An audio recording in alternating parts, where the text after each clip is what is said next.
alung kaning be leine du ite be lo nai ze be du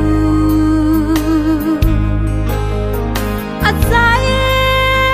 aswa leine gwa ze bam le pone ma leine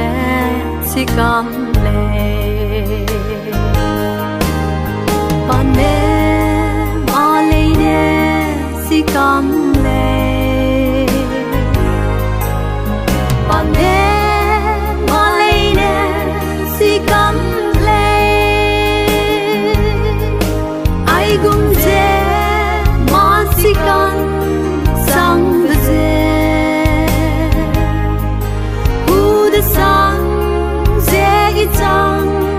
lang de le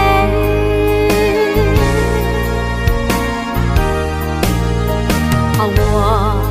nang herui da ge dai ge de kai ra la song fling chuk lang be sing ge du ding bu be nai si ol bam ge du hera rap rai de to ma ku ga le pane te gai ma be ga le pane ma leine si kam le pane ma leine si kam le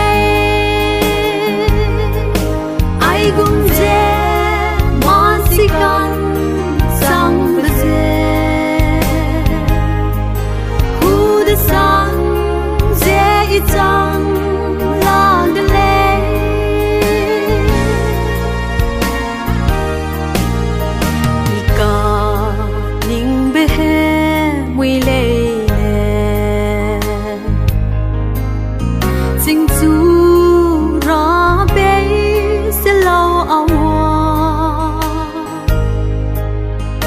arun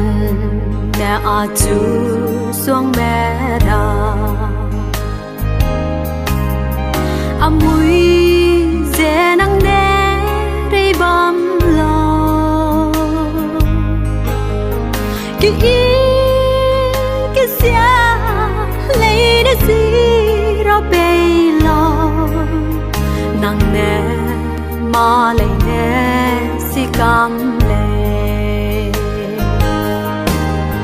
pane ma leine si kam le pane ma leine si kam le ai gung